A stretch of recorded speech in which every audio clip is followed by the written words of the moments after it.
이를테면 경찰의 어떤 그 수사력 이런 부분을 평면적으로 뭐 수사력이 떨어진다 못하다 이런 것보다도 어떻든 경찰은 기본적으로 이런 이 스트리트 범죄 아까 말씀드린 바처럼 그렇게 일어나는 어떤 현행범이죠. 뭐 교통사고를 포함해서 뭐 불이 나도 그렇고 그다음에 어떤 그냥 동네에서 이렇게 어떤 당장 뭐 치고받는 몸싸움이 일어나고 또 어떤 뭐 절도 사고 이런 부분은 과거에도 사실은 경찰에서 뭐 수사의 90% 이상을 해왔습니다. 그러니까 검찰은 그 수사에 대해서 혹 좀 억울하다고 주장하는 부분에 대한 어떤 그런 뭐 어떤 마무리 수사 이런 걸 해온 반면 이런 경제범죄, 지능범죄 그리고 굉장히 만성적인 구조적인 범죄, 부정부패 범죄는 또 사실 경찰이 할 수 없는 하기에는 또 여러 가지 왜냐하면 경찰의 그 장들이 수사에만 전념할 수 없는 분들이지 않습니까? 그러니까 그런 형태로 지난 이 70여 년을 해왔는데 이제 모든 수사를 전부 경찰이 다 하는 구조. 물론 공수처가 있으니까 고위공직자는 뭐 거기에 떼준다 하더라도 어쨌든 이런 부분들이 경찰로서는 굉장히 부하가 걸리고 우리가 과거에 경찰국가, 경찰 뭐 이런 것에서도 사실 검찰국가라는 말은 우리가 역사적으로는 없습니다. 그런데 어쨌든 지금 현재의 민주당 정치인들이 경찰에 대한 신뢰인지 뭐 간에 어쨌든 그보다는 검찰에 대한 어떤 방어, 불신 뭐 이런 부분들 이게 너무 앞서다 보니까 지금 이렇게 됐고 근데 이런 부분들에 대해서 저는 한번 이렇게 국민들께서 지금도 이미 아까 말씀드린 대로 고소사건들은 이미 2년 전서부터 더 이상 검찰에서 가지를 않고 있습니다. 전부 경찰에서 지금 정말입니다. 여러분들 주위에 고소사건 특히 재산범죄 고소사건 가지고 주위에 하여튼 겪는 분들 보십시오. 이제 내가 볼 때는 우리가 흔히 하는 말로 사기꾼들은 살판 났습니다. 그런데 피해자들은 고소인들은 또 우리 민주당의 용어대로 하면 피해 호소인들은 진짜 답답합니다. 되는 일도 없고 안 되는 일도 없습니다. 막 경찰의 어떤 인맥을 찾아가서 뭘 해더라도 사건이 계속 돌고 돌아서 어떤 순경이 딱 가지고서는 막 오요지부동입니다. 그런 상황이 이제 조금 이것이 여론으로 이렇게 일어나고 하면 이런 제도가 저는 자연스럽게 여론이 형성될 걸로 보는데 우선 그것은 일반론이고요. 지금 당장은 우리 보수 우파 진영에서 본다면 어쨌든 저 이재명의 대장동 사건이고 또 지금 현재의 이 정권 이 여권 세력의 여러 가지 그간에 지금 뭐 탈원전 또 무슨 태양광 다른과 관련해서 태양광과 관련된 여러 가지 어떤 뭐 이 축제 부분들 비리 부분들 또 그 밖에도 뭐 이런저런 문제가 그동안 많았던 부분들에 대한 그 진상규명 또 이런 그거에 대한 소위 어떤 정의로운 어떤 결정 또 이런 부분에 대한 지금 이 욕구가 지금 막 이것이 차단되는 이 부분에 대한 갑갑증이 그 부분이 지금 굉장하신 것 같아요. 하여튼 이 부분을 이제 이 부분이 하여튼 우리가 해결해야 될 또 어떤 마음으로 정리를 해야 될 지금 과제인 것 같습니다. 네, 감사합니다. 평생 군에 종사하셨던 분 말씀 듣도록 하겠습니다. 공군 참모 차장을 역임하신 공군 중장 김영철 장군께 말씀 드리겠습니다. 네, 석 변호사님 감사합니다. 오늘 아주 유익한 시간이었고요. 저는 기술적인 거 한두 가지만 질문드리겠는데요. 지금까지는 이제 수사 단계에서만 계속 말씀하셨는데 앞으로 그럼 기소 이후에는 어떤 변화가 있는가? 예를 들어서 재판 과정에서 이제 판사님들이 지금까지 검사를 상대로 이제 형사 재판을 했는데 그럼 앞으로는 경찰도 여기 재판에 참여해서 이제 재판이 계속되는지 보고 알고 싶고요. 두 번째로는 군에도 검찰과 경찰이 있습니다. 그 군에서 이제 사건 수사나 기소는 어떻게 이제 바뀌는지 그거에 대해서 한번 말씀해 주시기 바랍니다. 예, 바로 답변 드리겠습니다. 재판과 관련해서는 여전히 검사에게 이제 기소하고 공소 유지의 그 권한과 책임이 있기 때문에 공소 유지도 여전히 이제 검사가 하게 되겠죠. 그러니까 지금 당장은 지금 현재까지는 그래도 현재의 제도 하에서 기소된 건인데 앞으로 이제 5개월, 6개월 지난 상황이 참 볼만합니다, 이제. 그러면 전부 이제 경찰 기록 가지고 이제 재판을 하는데 좀 단순한 범죄는 뭐 크게 대세 지장 없습니다.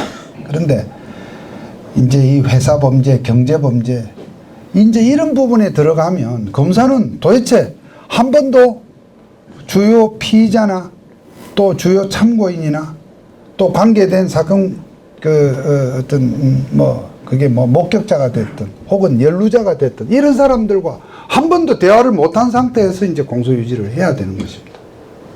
이제 이런 부분이 되면 이게 그렇게 간단치는 않습니다. 그러니까 아마도 앞으로는 이제 복잡한 사건은 기소 자체가 저는 어렵지 않겠나 싶은데 어쨌든 기소를 하게 되면 이제 부득이 조사한 경찰관을 증인으로 불러내야 돼요.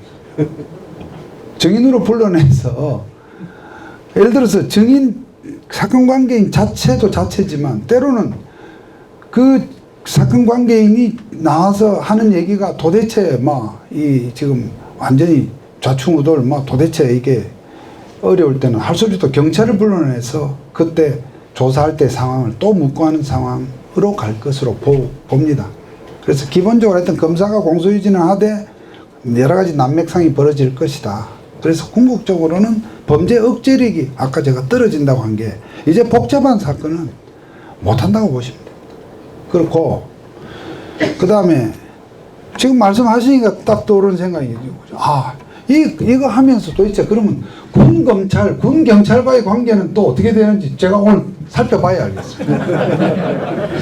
이래 되면 진짜 군 검찰도 그건 또 제가 왜 그러냐면 군 검찰 관련 법에서 형사소송법이나 검찰청법을 인용하는 게 있을 수 있거든요.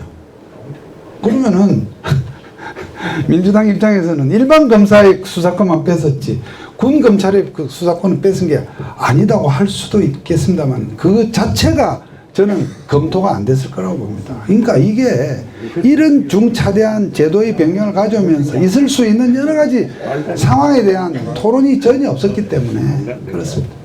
예, 네. 지금 기업 현장에 또 근무하신 분께서 말씀을 하실 것 같습니다. 서영준 네. 고문님. 좋으신 말씀 감사드립니다. 네. 결론적으로 딱 두 가지 말씀 아까 하셨는데 원천 무효를 시키는 데는 헌재 이혼 심판 판결이 나오는 것이 가장 이상적인데 거기에 대한 확률을 어느 정도 보고 계시는지 첫 번째. 또 두 번째는 국민 투표를 과연 붙일 수 있는지 붙이신다라는 걸 전제로 했을 때 만약 통과가 된다 하더라도 그 기성력을 갖고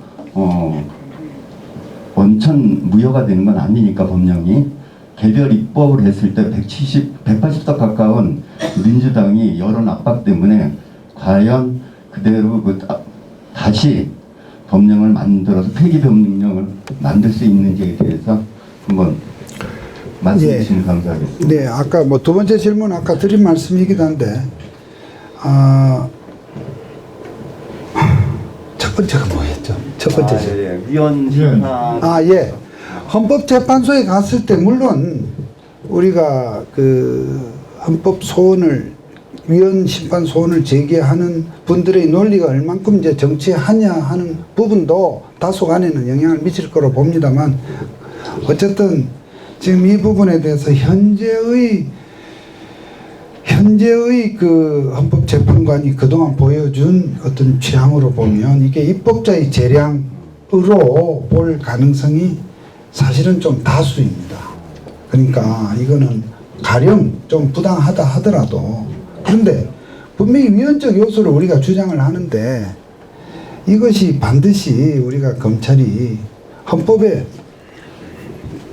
검사가 수사해야 한다 혹은 수사할 수 있다 이렇게는 안 돼 있거든요. 영장 신청권만 있단 말입니다.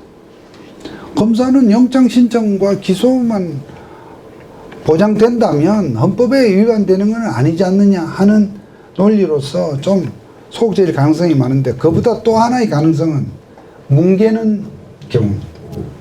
뭐 주장을 해도 이 결정을 헌법재판소가 안 내려주는 경우는 또 하나의 변수입니다. 그래서 뭐 제가 분명히 말씀드릴 수 있는 것은 이것은 냈다 하면 헌법재판소가 득달같이 효력 정지할 것 같지는 않은데, 그러나 우리가 이제 새 정부 들어서 윤석열 정부가 들어서 이제 어느 정도 우리가 바뀐 환경 속에서 이런 부분이 잘 여론이 집약이 되고 하면 저는 조금 이 부분에 대해서 효력 정지까지는, 왜냐하면 헌법재판관들도 다 법원에서 형사재판을 해보신 분들이기 때문에 좀 하여튼 해볼 만하고 그런 점에서 노력을 하겠다는 것이고요. 두 번째, 이게 국민투표를 뭐 이렇게 과연 회부를 했을 때, 지난주에 제가 보지는 않았습니다만 국회에서 무슨 이 주제에 관해서 세미나를 한 것 같아요. 그래서 황도수 박사가 발표를 했는데, 황도수 박사는 지금 건국대학에 있는 사람인데 저하고는 개인적으로 법대 다 동기입니다. 헌법연구관도 했고, 그 황 교수의 견해는 국민투표를 만약에 검수완박의 정책에 관해서 묻지 않고 폐지 법안을 국민투표에 회부를 하면, 그래서 이걸 폐지하는 쪽으로 이렇게 가면 국민투표의 결과로서 만약 국민투표가 거기에서 폐지해야 된다는 쪽이 다수가 되면 자동으로 폐지된다는 주장을 하더라고요. 근데 저는 그건 좀 이렇게 확립된 견해는 아니지 않냐 하는 생각에서, 일단 전통적인 견해는 하나의 그 입법의 참고. 근데 아시다시피 지금 국회가 민주당으로 장악되어 있는 상태에서 만약에 국민투표를 해서 그런 결과가 나왔을 때 민주당이 그 또한 곧바로 순응을 하겠느냐. 저는 그것 또한 또 이제 이 사람들은 막 한참 동안 또 따지고 개길 것은 예상이 됩니다만, 그러나 전체적으로 봤을 때 그런 부분이 만약 그런 상태까지 가면 이것은 굉장한 여론의 압박이 되고 그것이 곧바로 다음 총선에 또 하나의 정무적 영향도 미칠 것이라고 봅니다. 네, 감사합니다. 잠깐만요. 예. 지금 다양한 분들이 계시는데 우리 이 경찰 쪽 경찰에서 누가 오셨습니까? 한 분이 계시기 때문에 예. 저희들이 뭐 검사를 뭐 싫어하고 경찰을 싫어하고 아니죠. 지금 시스템과 네, 문제니까. 네. 우리 박찬현 전 영감님께 마이크를 좀 먼저 드리도록 하겠습니다.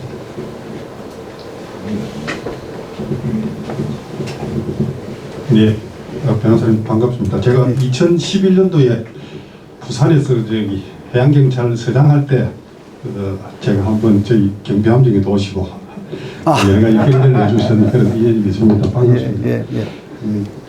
저는 이제 우리가 정치적이나 또 정무적인 이런 판단을 떠나서 그 수사권과 이제 공소유지 기소하는 이 부분이 과연 이제 그 선진국 소위 말해서 우리가 법적으로 여러 가지 인권이 신장되어 있고 이런 나라들을 중심으로 본다면 과연 우리 방향이 어느 방향이 정무적인 이런 부분을 빼고 본다면은 어떻느냐 하는 그런 부분을 한번 말씀드리고 외국의 사례와 조금만 비교를 해 주셨으면 좋겠습니다. 이상입니다.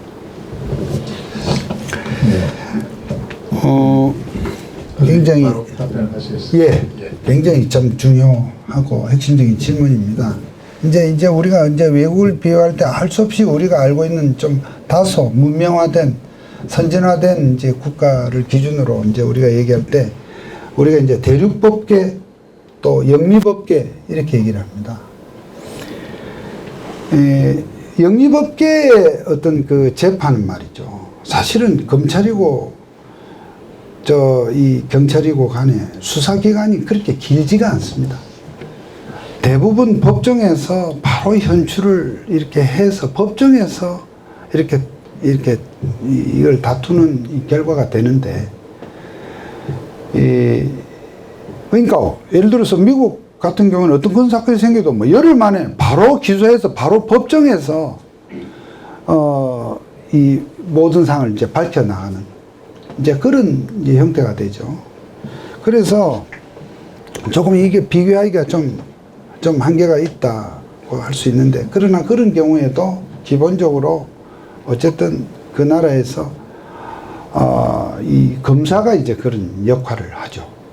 검사가 그런 역할을 하는 게 결과적으로 공소유지를 이제 검사가 하는 과정에서 결국 초반에 검사가 현장에 나가고 경찰의 도움을 받아서 기본적으로 공소유지를 함에 있어서 어쨌든 공소유지를 하는 사람이 그냥 가만히 책상에만 앉아 있다가 전혀 어떤 재판과 직접 관여하지 않는 그런 수사기관, 근데 우리 같으면 이 경찰에서 해온 대로만 이렇게 하지는 않습니다.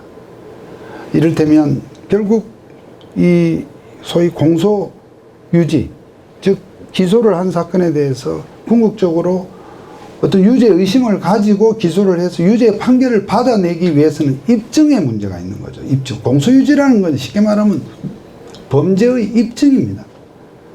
이 사람이 정말 범인이 맞고 실제로 이런 일을 저질렀다는 사항을 하기 위한 그 공소유지를 위해서는 수사 과정에 직접으로든 간접으로든 하여튼 관여를 해야 된다는 것은 궁극적으로 유죄 판결을 받아내는 데 있어서는 불가피한 사항이니까 그렇게 하고요. 근데 이제 대륙법계의 경우에는 우리가 대륙법계를 얘기할 때 쉽게 말하면 막 유럽, 독일 쪽이나 우리 일본 쪽을 얘기를 합니다. 여기서는 이 영미법계보다 좀 더 수사기관에서 좀 더 많은 것을 이렇게 해서 어쨌든 수사를 하는데, 이제 일본의 경우를 많이 이제 우리가 비유를 들고, 일본은 우리보다 훨씬 앞서서 이 경찰의 어떤 그런 이 수사의 경찰이 수사하는 그 부담량이 일찍서부터 굉장히 좀 많이 해주고 있습니다. 상대적으로 일본은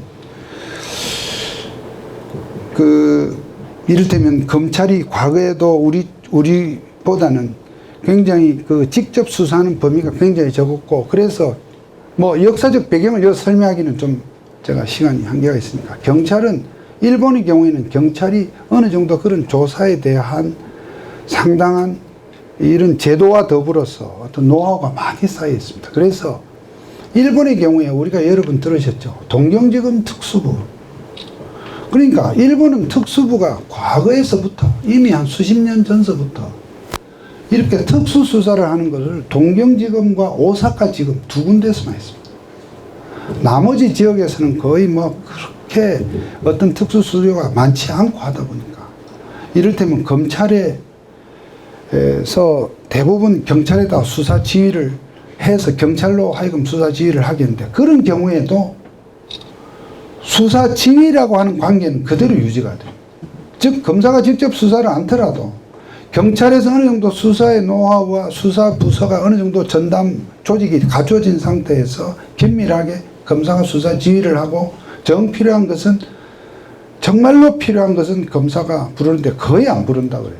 그런데 그래서 무슨 말이냐면, 대륙법계에 대해서는 어쨌든 이 검사가 이 수사를 직접 하든지 적어도 그러한 지휘관계를 그나마 유지를 해서 경찰의 수사한 사항에 대해서 시시콜콜 이렇게 하기도 하고, 필요하면 대면도 하고 이렇게 되는데, 지금 이번에 여기서 만든 것은 아예 그런 보안 수사권 자체도 다 자른 겁니다. 그러니까 제가 아까 강의한 모두에 2년 전에 아예 관계 설정을 수사 지휘 관계가 아니라 양 기관이 대등한 협력 관계로 이렇게 만든 이 굉장히 큰 변화를 이미 먼저 저질러 놓으니까, 검사가 직접 수사를, 요즘 그리고 또 검사도 여성 검사가 많아지니까 그전보다는 아무래도 이제 이 수사를 하는 데 있어서 수사 패턴도 많이 바뀌고 하는 그런 것도 있겠지만, 어쨌든 검사가 이 수사기관에 대해서 어떠한 지휘, 지시 이런 관계를 다 지금 그런 점 때문에 아마 이런 류의 우리 검수완박과 같은 이런 관계는 제가 좀 이렇게 다는컨대 정말로 드문 입법례를 찾아보기 힘든 수사와 기소권의 분리가 마치 정도인 것처럼 얘기하는데, 그러나 결국 기소와 공소 유지의 목적도 제대로 기소하고 제대로 유죄 판결을 받아내야 된다고 하면, 심지어는 요번 법안에 이런 것도 있습니다. 검찰에다가 2대 범죄를, 그러니까 완전히 박탈하기 전에 한시적으로 2대 범죄의 수사를 허용했는데, 그거조차도 검사도, 수사는 검사하고 기소검사를 구분해라 이겁니다. 이름은 다르게 할 수 있겠죠. A 검사가 조사한 걸 B 검사가 사인해서 B 검사 할 수 있겠지만, A, B 검사가 한 부에 같이 일을 하고 있는데, 그러면 옆방이 조사할 동안 기소검사는 막 전혀 신경도 쓰지 말고 있다가 기소할 때만 이름은 걸어라. 그럼 나중에 재판할 때 다 그 수사한 검사한테 그때 있었던 사항을 다 수사의 과정이나 당시에 있었던 여러 가지 특징적인 요소들을 묻지 않고서 어떻게 공소해요? 그런데도 마치 검사도 제한적으로 허용되는 그 수사에서 검사도 수사검사하고 기소검사를 절대 섞지 마라. 그러니까 지금 현재 민주당이 하고 있는 이 제도는 적어도 이 수사의 문제에 관한 한 굉장히 너무나 이 다른 나라와 예를 찾아볼 수 없는, 좀 다소 좀 너무 지나친, 제가 설명이 좀 장황했습니다만은 어쨌든 요점을 말씀드리면, 직접 수사를 않더라도 적어도 궁극적으로 그 사회의 어떤 그 규율을 위해서 어떤 범죄를 선별해서 기소하는 거 아닙니까? 이 뭐 여러 가지 일어나는 수사기관에서 조사하는 내용들이 다 기소가 되는 건 아닐 테니까요. 선별적으로 기소해서 공소유지, 즉 법원에다가 유죄 입증을 하는 과정에서 검사는 그냥 전지전능한 사람이 아닌데 수사 과정에 전혀 인발부가 안 돼 있다가 이 수사 기록만 보면 이거에 대해서 전체를 다 알 수 있고, 그 행간에 나타난 여러 가지 저간의 사정 이런 것까지 다 알 수 있다고 할 수는 없다. 그렇습니다. 네. 예, 잠깐만요. 제가 진행을 좀 잘해야 되는데, 제가 존경하는 분의 광의의 인권을 제가 침해하는 그런 느낌을 갖습니다. 이 진행자가 좀 잘 진행을 해야 되는데, 너무 지금 시간이 좀 2시간이 넘었는데, 어떻게 할까요? 오늘 꼭 한 말씀 하실 분 한 분만. 예. 예. 마이크. 변호사님, 용서하십시오. 예. 예. 네, 말씀하십시오. 장시간 예, 저주에서 오신 김양기 고문님이십니다. 우리 속담에 이가 없으면 잇몸 먹으라는 이런 말도 있고, 또 큰 모심이 나가면 적은 모심이 역할을 하면 됩니다. 그래서 오늘날 새 건부사 안박이 마치 수사와 범죄에 가장 끝인 양 세간에 어떤 이야기가 있냐면요, 아까 제가 모두에 말씀드린 대로 이빨이 없으면 잇몸을 먹듯이 이 경찰은 공무원입니다. 공무원의 임명권자는 대통령이거든요. 그러면 지난 박정희 대통령께서도 유능한 이건계 검사라는 분을 경찰국장, 그때는 제도가 경찰국장이었죠. 지금 경찰청장이지만 경찰국장을 임명한 적이 있었습니다. 그래서 세간에는 이런 이야기가 있습니다. 수사 조사를 검사만이 맞는 건 아니고 경찰에 맡기면 그만 못할 거 아니냐, 이런 의구심에서 지금 검수완박의 반대 이론자들은 주로 그런 게 많이 나타나고 있고, 우리 한동훈 법무부 후보자께서도 뭘 잘못했기에 야밤도주 그렇게 하느냐, 이런 얘기들을 많이 지금 회자되고 있습니다만은, 이 윤석열 대통령 당선자께서 취임하신 후에 경찰청장을 유능한 검사 출신으로 임명을 하시고, 또 우리 공무원법에 경찰에도 사시 합격을 하셔서 경정으로 이렇게 임명할 수도 있고, 그런 관계가 있기 때문에, 그런 임명권자의 권한이 있기 때문에 수사나 조사에 유능한 검사 출신을 상급 정도로 이렇게 임명해서 하면 검수완박이 아무리 야밤도주를 한다 하더라도 그 부분을 충분히 채워나갈 수 있지 않느냐 이런 여론이 파다합니다. 이상입니다. 예. 가만히 잠깐 됐습니까? 말씀하시겠습니까? 아니 이 마이크를 좀 전달해 주시죠. 예, 간단하게 부탁드립니다. 안녕하십니까. 서울일보의 현덕남입니다. 지금 저희 검수안박이 뜨거운 감자로 떠오르고 있는데 OECD에서 4월 22일 날 저희 법무부에게 한국의 지금 검수안박은 위험하다, 검증되지 않았다, 또는 저희 그 나라의 검수안박이 저희 나라보다 후진국에 대해서 기틀이 되고 모범이 될 수도 있는데 이것이 기준이 되어서 후진국의 사례가 될 수도 있으니 검증을 해달라 하고 온 것을 아무도 공표를 안 하고 있습니다. 그리고 또 하나는 여기서 OECD에서 걱정하는 게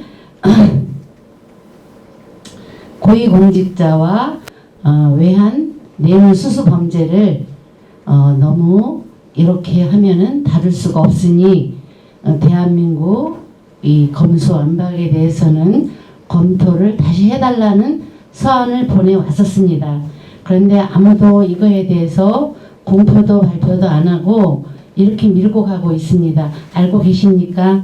한번 묻고 싶습니다. 자, 이제 요걸로 대략 일단 마무리를 하시기로 하고 제가 말씀을 드리겠습니다.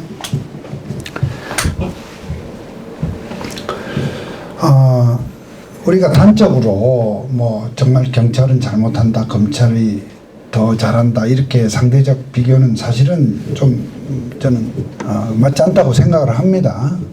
근데 이제 아까도 말씀드렸다시피 정말 일반 형사범죄, 스트리트 범죄, 현행범 범죄 이런 분들은 그전에도 경찰에서 사실은 현장에서 신속히 출동을 해서 현장 제압을 하고 사실은 95% 이상 수사를 해 왔더랬습니다.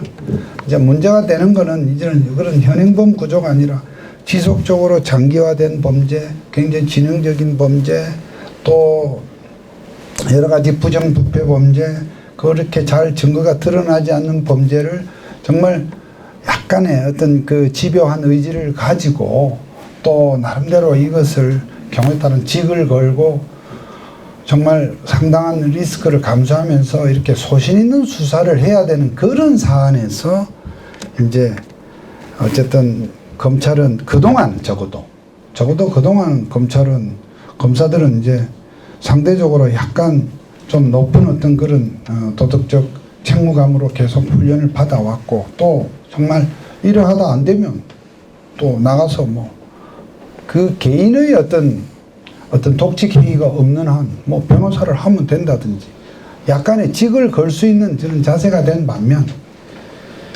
경찰은 그런 점에서 이제 좀 한계가 있다고 되게 봅니다.